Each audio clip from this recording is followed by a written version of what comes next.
Welcome back to Missing. I am Tim here today with Lance. Lance, how are you today? I'm doing fantastic today. We are about to embark on the telling of this story about this missing individual. Really twisty, turny style story here. A lot of different elements that go into it, a lot of different characters. And Tim, there's no better person to put all this together than the great Kathleen Studer. So shout out to her for putting this research document together. And before we get to it, Tim, how are you? Doing all right over here. Thanks a lot for asking. And yes, this case is very twisty and really well put together by our friend Kathleen Studer. So thanks again, Kathleen. And yes, this case, the disappearance of Zebb Quinn, is it's pretty sad. It's pretty dark, actually. And so Zebb was born May 12th, 1981. He was 18 years old when he went missing. He's male, white, 5'9", 165 pounds with brown hair, blue-gray eyes. And if you have any information, you can call Crime Stoppers at 828-255-5050. And before we get into Zebb's story, just want to give a heartfelt thank you to all of the people who attended the private investigations for the missing fundraiser that we held last night. It was last night, June 11th, and we had a number of people contributing to this great nonprofit. So a big thank you again to everybody who was a part of it. And we are going to be releasing that virtual live event on this podcast in the very near future. So stay tuned for that if you want to hear it again or for the first time. Okay, so please follow us on social media at MissingCSM. We're going to break quick for commercial here, and we'll be right back to speak about the disappearance of Zebb Quinn.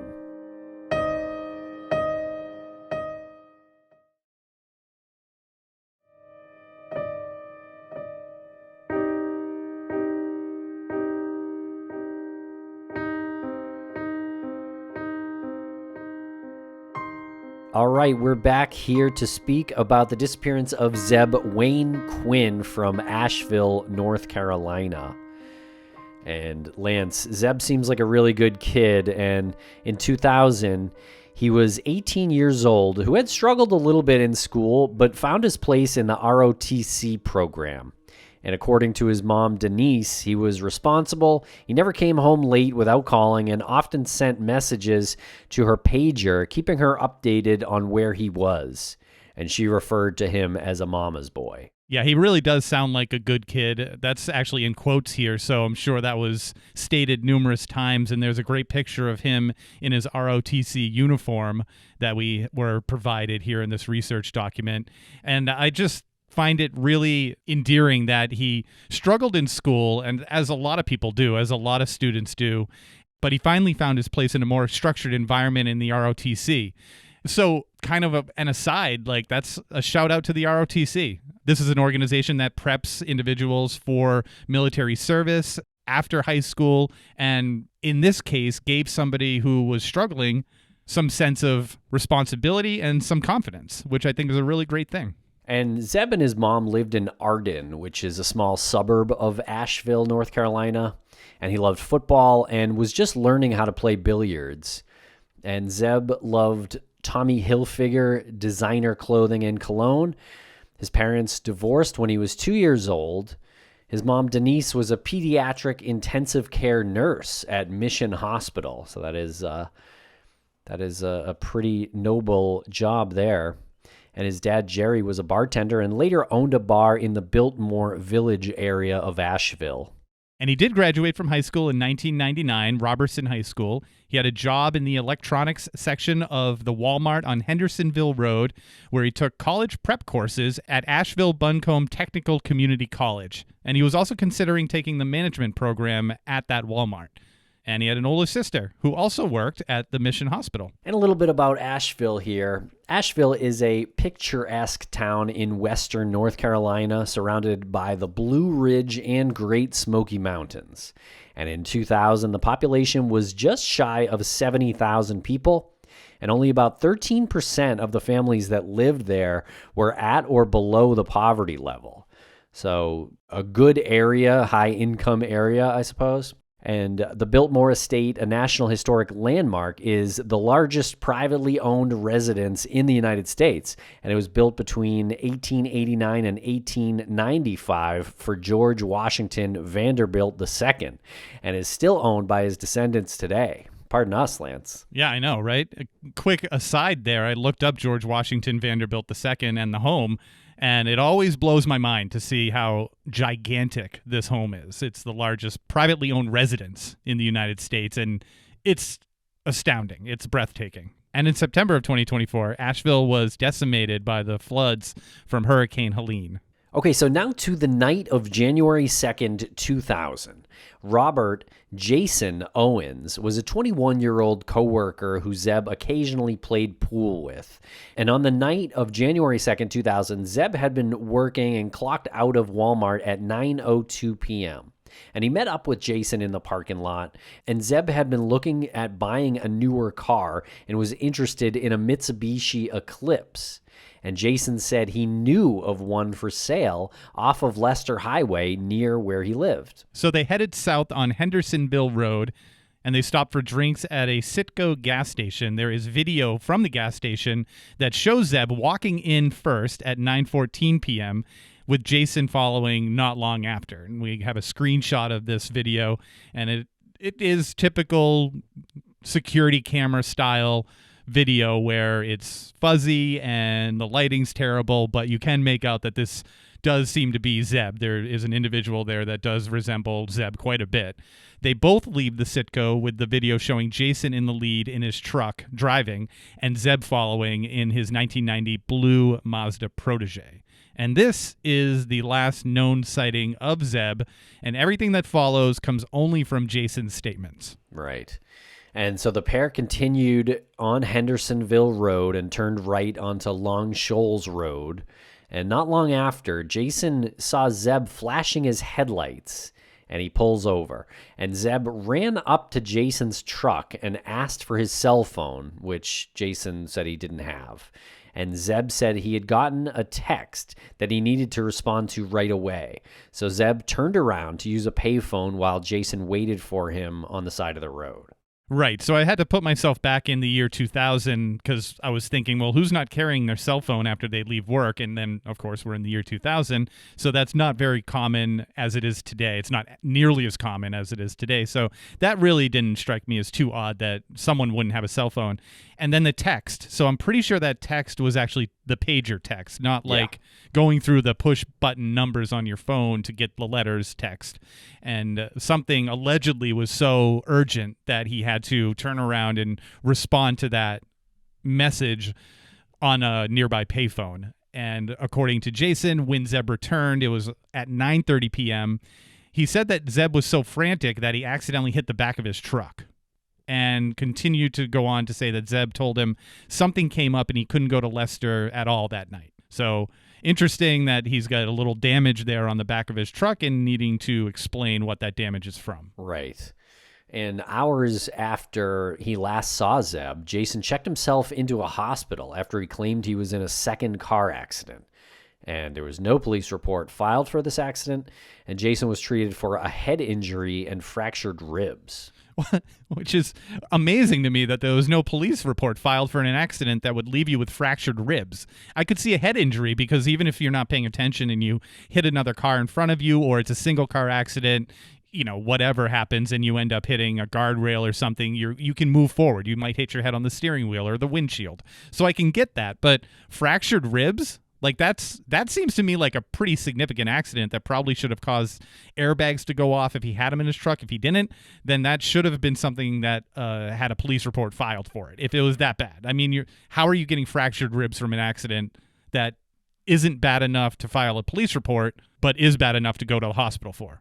Yeah, that's a great question. And I don't know if it's his left or right rib cage, but if it was an accident, it sounds like it would have had to have been like a T-bone where he got hit from the side. And you're not filing a police report? Like you're just driving away from that? Like no one sees it? No one files anything? Neither driver? Everyone's like, no, it's cool? Yeah, that no exchange of papers. So something smells fishy about that. And so Denise told police that around 10 p.m. she started paging Zebb because he hadn't come home yet. And phone records say that the first page went out at 9:34, and all of Zebb's family's pages go unanswered. So that seems to be an inconsistency there in Jason's story. Yeah, and I'll just preface this will get just a little confusing. It's not going to get, mind-boggling, many threads going in and out here, but the text messages, phone calls, things like that, there is a bit of a timeline here, but it does have a lot of layers to it. Yeah. The next morning, Denise starts calling family and friends looking for Zebb, and it includes a girl he'd been spending time with whose name is Misty. And no one had seen him, so Denise filed a missing persons report later that day on January 3rd. So this isn't something where they waited like 2 weeks. This is pretty immediate. Right. And the next day, on January 4th, someone saying that they were Zebb calls in to Zebb's Walmart manager, claiming that they are sick and can't come into work that day. And now the manager knows that it's not Zebb's voice, but the person is able to answer questions. So they obviously know Zebb and probably a bit about his work schedule. And after the call, the manager dialed *69 to find out where the call came from. I don't know if that's a thing that's still in service. I think it probably is, but if you press *69, yeah, it'll dial the last number to call you. At least it was a very popular feature back in the early 2000s. Yeah, I used to *69 all the time. Mm. Do you know what *67 is? Yeah, it blocks your number if you press that before. Yeah. Right, which Jason Owens allegedly didn't do, because police determined that the number was from a business where Jason Owens works. So by a simple *69, it was determined that the number was from a business where Jason Owens works. So for all the kids out there, *69, like you said, Tim, that will give you the number that just called you. If you didn't know who it was from, because you're talking about a telephone that's plugged into a wall, like the number's not popping up on a digital screen. Right. This was before the days of caller ID, which is now kind of a dated term. Seeing that everything has caller ID these days. Right.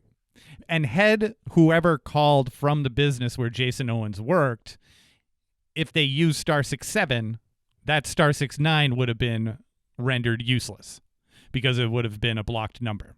That's correct. But I do wonder if the police can get by *67. I'm not really sure.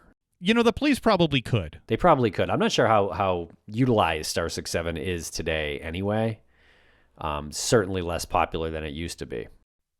Right. I mean, that was when I used it to make prank calls to my friends yeah, and same. neighbors and stuff. But it doesn't matter anyway, because it wasn't Zebb. It wasn't his voice. And his track record was spotless. In the 2 years that he worked at Walmart, he actually never called in sick, ever. Right.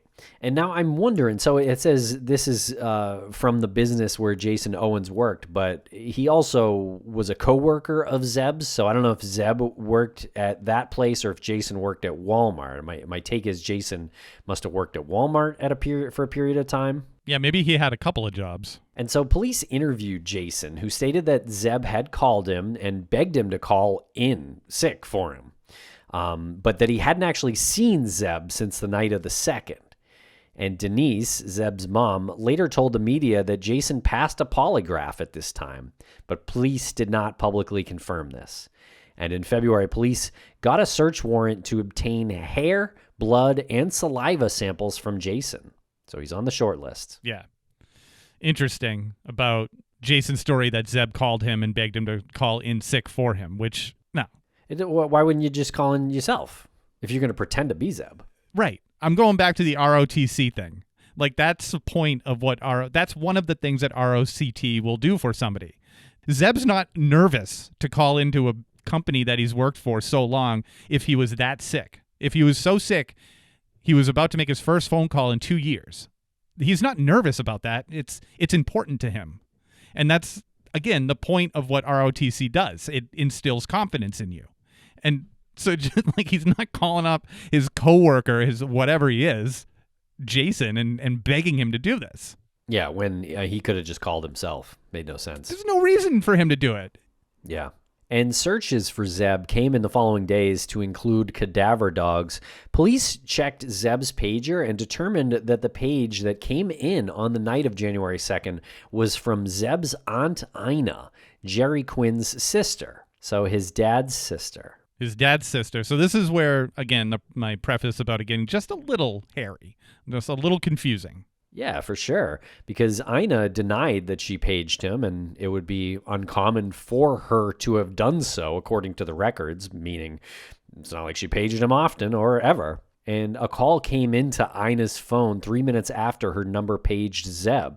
That call originated from Jerry Quinn's Biltmore apartment telephone number. And Ina claims that she didn't receive a call from Jerry at that time either. Okay, so very strange. Yes. And Ina says she was not at home that night, that she was having dinner with her friend and her friend's daughter, Misty, the same girl that Zebb had been spending time with. Okay, so before we continue on with this, I just want to back up a little bit to the pager and the process in which you page somebody. Something happens. You need to talk to this person. You call their pager.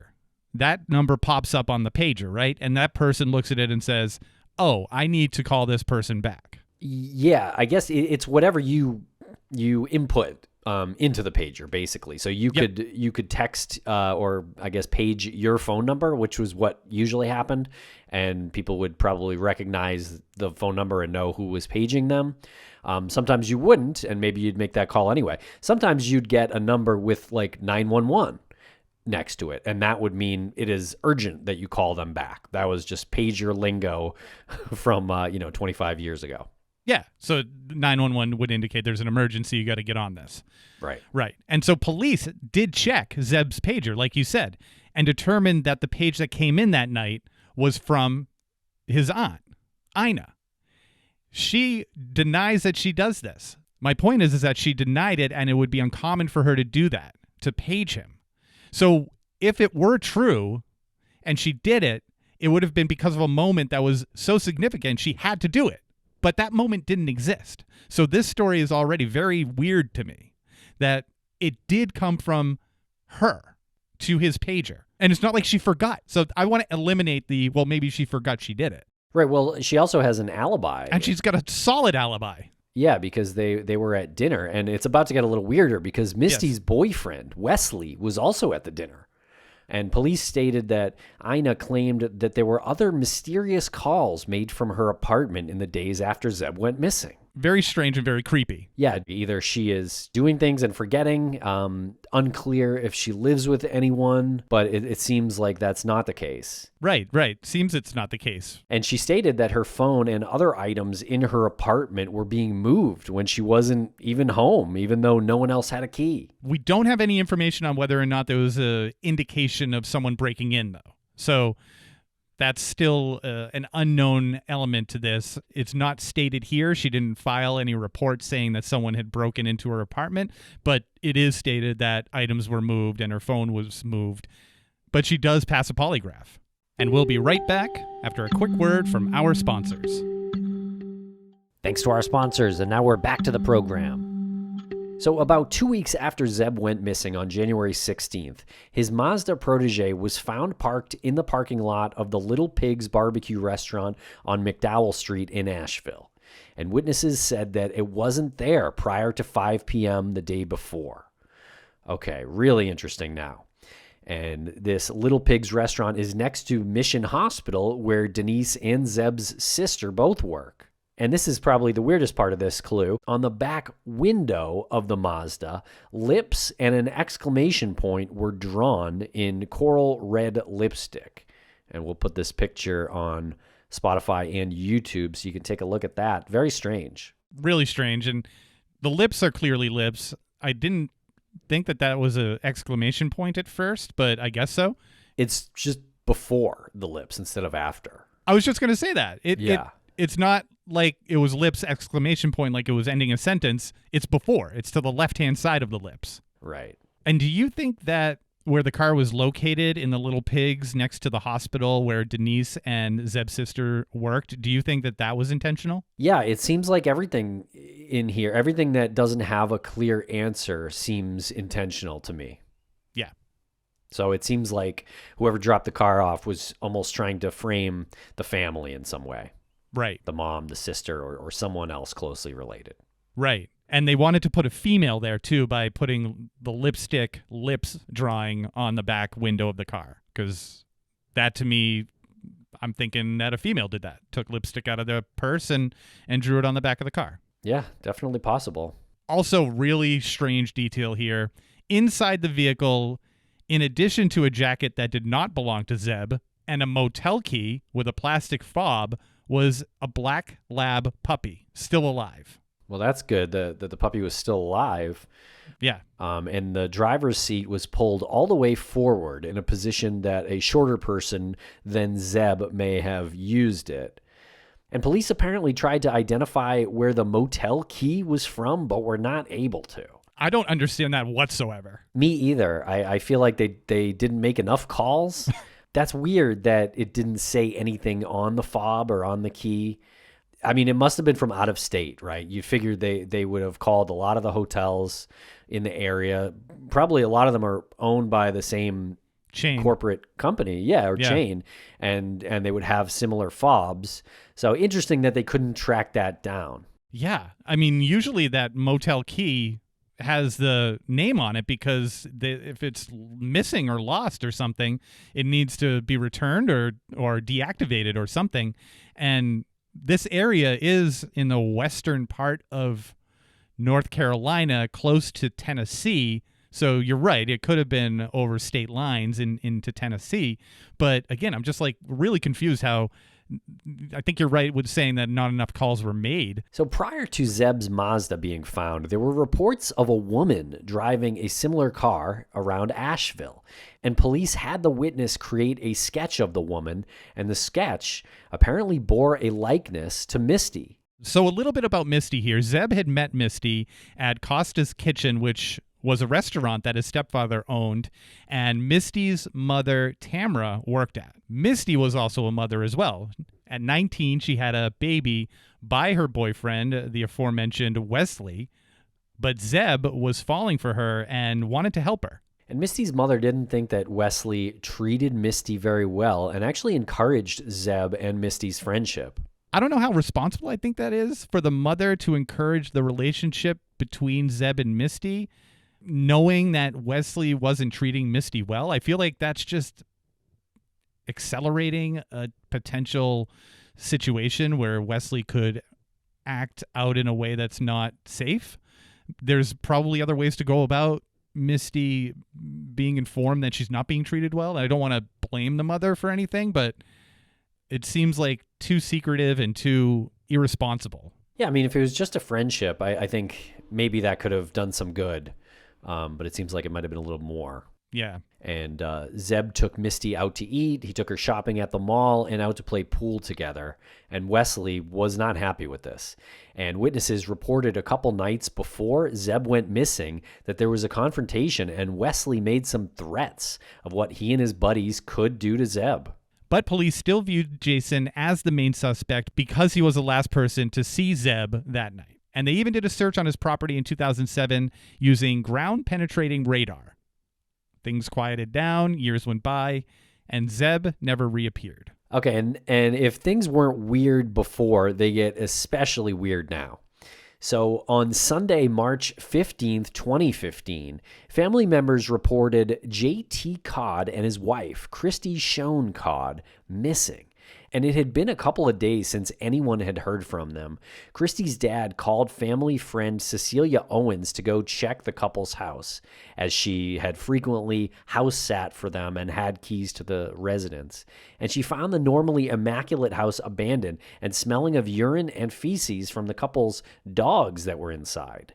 And the couple was nowhere to be found, but their vehicles were still there. So police were called to investigate. Little background on the Codds. They had both been involved with network television, and Christy was a finalist in the show Food Network Star. They had moved to the Asheville area a couple of years before with plans to start a family. And you might recognize the last name Owens. Cecilia Owens, the house sitter, was Jason Owens' aunt by marriage. Jason Owens had done some construction work at the Codd residence, and just to bring up the fact again, Cecilia Owens had keys to the Codd residence because she was a house sitter for them. Jason Owens lived 1 mile further up the same road as the Codd's residence. Interesting. Okay. So this Jason Owens had spent the 15 years since Zebb's disappearance in and out of trouble with law enforcement. His first DUI was in 2002. He had charges for eluding, reckless driving, and assaulting officers. And on Tuesday, March 17th, 2015, Jason Owens was arrested and charged with murdering the Codds. And he was also charged with murdering the Codd's unborn child that Christy Codd was carrying. So I don't know if he was aware that she was pregnant at the time, but it clearly didn't matter to him. He was additionally charged with stealing a laptop, jewelry, and a Glock handgun from the Codd's house. And so here's some seemingly more lies from Jason. He said that he accidentally hit and killed the Codds with a pickup truck. And he had become a suspect after a witness saw him placing garbage bags into a dumpster that were later recovered and determined to contain items belonging to Christy Codd. What a completely ridiculous excuse. Hey, that's clearly not accidental, right? Stealing items and throwing them away. Yeah, exactly. Hitting and killing them accidentally with a pickup truck. We don't know exactly how the Codds were murdered. That's not stated in this document. So I don't know how that excuse that he gave about accidentally hitting and killing them with a pickup truck was part of his defense or part of his, testimony or whatever he told police. So I don't know if that was conducive with how they were murdered, but we'll get into why we don't know how they were murdered in just a little bit. Yeah, very strange stuff. Yeah, he seems to be lying about these car incidents, I would say. And on March 20th, while Jason Owens was in jail, incarcerated, there was a fire at the mobile home on his property, and investigators claimed that it was intentionally set. And on March 31st, Owens' property was searched by police where some remains were found. So now we're talking about a couple of different people that might be involved with covering up some crimes here. If he's incarcerated on March 20th, that's a great alibi. He's behind bars. Investigators said that the fire was intentionally set, so somebody had to have gone there to set his house on fire.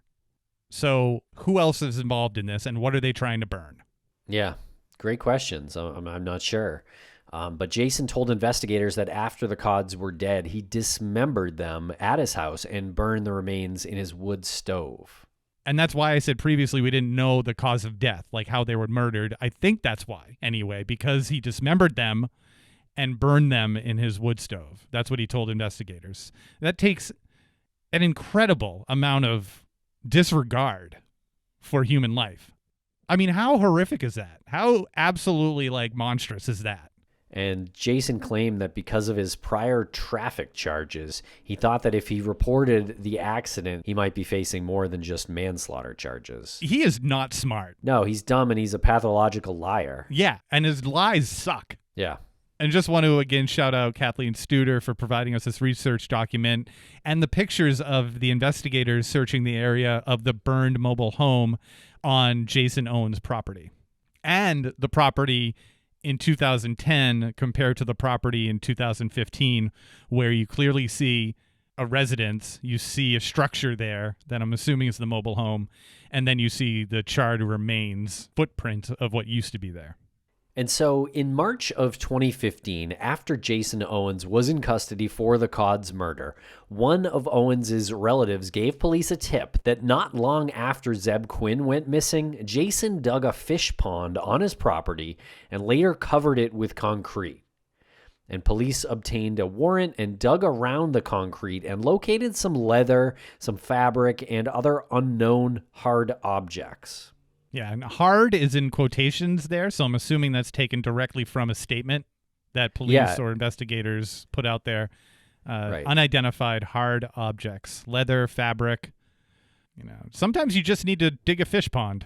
I mean, sometimes I suppose, but this is kind of like almost like a common trope about in missing persons cases. That someone dug a hole and there's concrete, and we've experienced this with Maura Murray's case way back about 9 or 10 years ago at this point. So that kind of rings true in that there are often rumors in missing persons cases about something very similar. But this seems like he actually did it. This guy Owens actually dug this fish pond and poured some concrete because it was searched. And unfortunately, Zebb was not found underneath that concrete, though. Right. You know the effort it takes to dig a fish pond and then cover it with concrete? I don't know how big the fish pond was, but that's a lot of effort, I would imagine. I've never laid concrete in my life, but it doesn't seem like that's something that you just kind of do in an afternoon. There's just so much effort going into covering things up. It just blows my mind every time we talk about these stories, like how much energy it goes into, like burning a house down to protect yourself from something. Right. Well, around the same time, police also searched an area of the Bent Creek Experimental Forest based on another tip they received. The Bent Creek main entrance is located just a few miles from the Long Shoals area where Zebb and Jason pulled over on January 2nd, 2000. And on April 27th, 2017, Owens pleaded guilty to the murder of the Codds to avoid the death penalty, and the judge sentenced him to just under 60 years. And in a surprise move to the defense on July 10th, 2017, Owens was indicted for the murder of Zebb Quinn. And if we had a sound effect of applause, that would be what we would play right here, because it's so unusual. Like we said, it's a surprise. So unusual for there to be any indictment for the murder of somebody whose body has not been found. Also, the picture that we were provided of Robert Jason Owens here, which I'm assuming is the mugshot, we see these pictures. It's like this typical picture of this balding white guy who just has this sort of grimace on his face. Just like the type of person to, if like you're at a bar and he walked in, you'd be like you'd want to leave. And media reports discovered that not long after Owens was in custody for the Codd murders, he spoke with his defense attorneys about what had happened to Zebb Quinn. And he claimed that his uncle Walter Eugene Gene Owens had shot, dismembered, and burnt Zebb, and evidence of that might be found in the Bent Creek Experimental Forest. Conveniently. Yes, very convenient, because Gene Owens died on July 8th of 2017, 2 days before Jason Owens was indicted for the murder of Zebb. So Jason's grasping at straws here. And to add on to that, Gene Owens, before he died, was the relative that gave the tip in 2015 about the fish pond and the concrete on Jason's property. So to recap, Gene Owens gives the tip about the fish pond and the concrete on Jason's property in 2015. He dies in 2017, and 2 days after that, Jason Owens claims that Gene is the one who shot, dismembered, and burned Zebb, and the evidence can be found in the Bent Creek Experimental Forest. So he's crazy, setting himself up to this is now his defense. Wasn't even me. I knew about it, but it wasn't me. Yeah, that's insane. And so on July 25th, 2022, more than 22 years after Zebb went missing, Jason Owens entered into a plea deal for the murder of Zebb Quinn, pleading guilty to being an accessory to the murder. And in a statement released after the plea, Owens said that he was duped into luring Zebb to the Bent Creek area by his uncle Gene, which, my commentary, that's not true. And Jason claims that Gene was hired by Wesley Smith to murder Zebb because Zebb had been pursuing Misty Taylor, the girlfriend of Wesley and the mother of his child. So yeah, it kind of gets a little complicated there with all the characters, and you add Gene into this, who, was just being blamed by a lying Jason Owens. Yeah, he's being scapegoated by Jason. Also, if they're going to be paying somebody to murder Zebb because of this relationship that he had with Misty, why in the world is Wesley going to Zebb's family? Yeah, great question. Yeah. Why would you go to someone's uncle? If you are planning to pay someone to murder somebody, you're probably wanting to go like out of state, really try to find somebody not connected to the victim. Yeah, the only thing dumber would be to go to rentahitman.com and sign up there. But I think you're about to say we're not dealing with incredibly smart individuals here. Certainly not. And so Jason even further goes on. He stated that Gene Owens hid a part of Zebb's skull under a rock, but Jason moved it to further conceal what had happened to Zebb. And prosecutors were skeptical, but with the purported main suspect in Owens' story dead and Zebb's body still not located, it would be unlikely that they could have gotten a conviction for Zebb's murder any other way. So I guess they sort of took what they could get in the plea deal, knowing that otherwise it probably would have been unsolved forever. And if anyone is listening to this and not watching it on Spotify or YouTube, most of these details that we're going over are accompanied by Tim and I just frowning and shaking our head and like trying to understand why and how someone is going about this. And we have a lot of like perplexed expressions going on right now during this conversation. One of these moments that is so perplexing to me is why he's saying that it was part of Zebb's skull that was hid under a rock and he needed to move it. Like at some point when the heat's on, right, in this moment, and Jason finds out that something is about to happen where he needs to move this part of a skull that's hidden under a rock, at what point would he then, if this is true, consider going to the police and saying, listen, I'm sorry, I got myself involved in this. Like at that point, he should have gone to the police if this is true. I know he's not smart, but by continuing to hide and cover up, he had to have known that he's just getting himself in deeper if this is true. Yeah, it's definitely not true. But parts of it are bizarre because he's like, oh, well, part of his skull. So I knew where part of his skull was hidden, and it was hidden under a rock. Where's the other part? Where's the other parts? Where's the rest of his body? I don't know. I think it basically implicated himself. Yes, yeah. Good point. Where are the other parts of the body? It's never been found. Nothing's been found. So it's all together somewhere. And it is unknown if Wesley Smith was ever questioned by police about the murder for hire plot.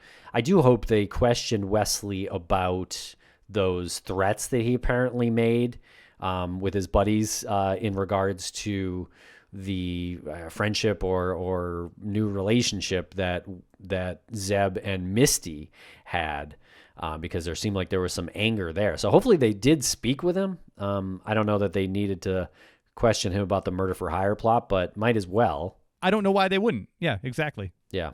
It feels like to me a natural thing to follow up on. And we'll be right back after a quick word from our sponsors. Thanks to our sponsors, and now we're back to the program.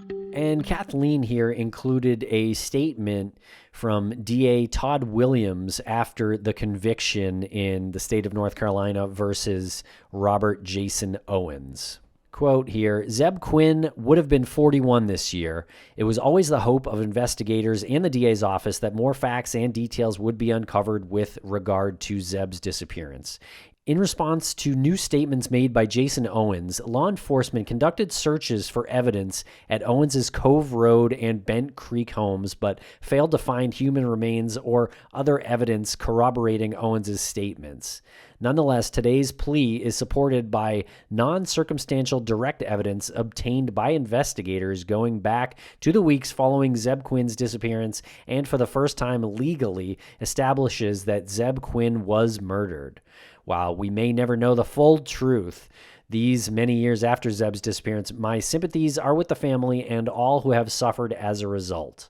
Today's plea was discussed extensively with both Zebb Quinn's mother, Denise, and his sister, Brandy, and was approved by them in advance of today's conviction. It's my hope that anyone wishing to sensationalize today's plea will respect the family's desire for peace and privacy. End quote. That's from DA Todd Williams. So if we can find a silver lining to this terrible story, there are a couple here. It seems like the investigation took it as far as they possibly could have.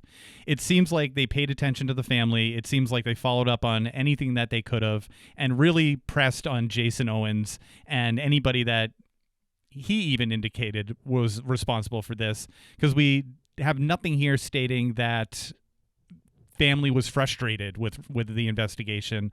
It seems like they pushed everything as far as they could.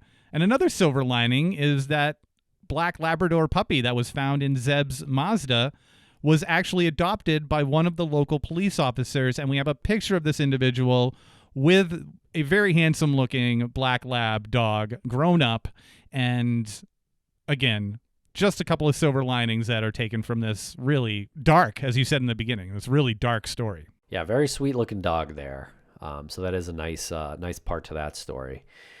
And because Jason Owens pleaded guilty as an accessory to the murder of Zebb Quinn, legally, Zebb is considered deceased by homicide, even though his body has never been located. His case is still active on NamUs and the Charlie Project. Zebb Quinn is still missing.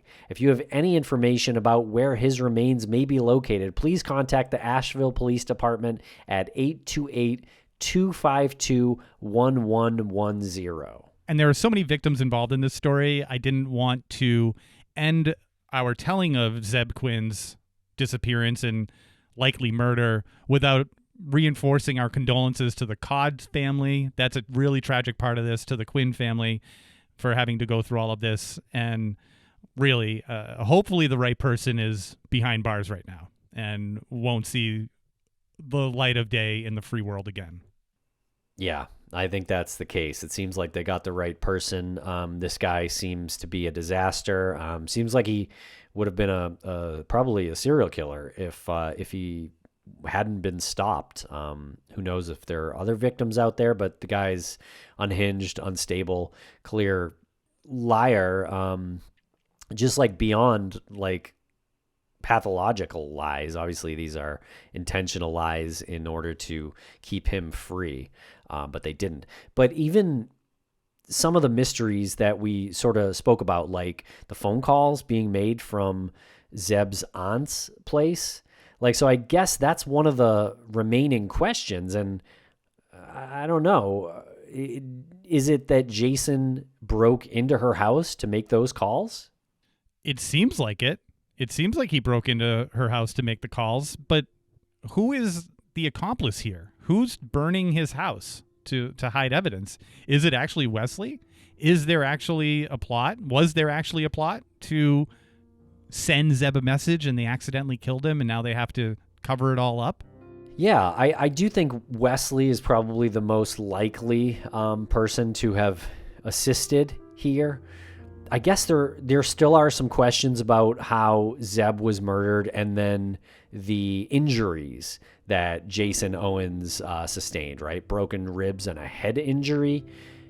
Certainly makes you wonder how Zebb was killed, and you would think that those injuries happened during some kind of altercation. I also just want to mention that Jason claimed that his car had been hit by Zebb's car, so I wonder if somehow vehicles were involved in the murder. I'm just not sure how that would have happened, but seems possible. Yeah, I want to say it seems possible that Zebb put up a fight and injured Jason in the process. Yeah, it does seem like that, yeah. Okay, and once again, if you've got any information on the disappearance of Zebb Quinn or the locations of his remains, please call the Asheville Police Department at 828-252-1110. Thanks a lot for listening, everybody. We really appreciate it. Please follow us on social media at MissingCSM, and we will be back next week with another new episode.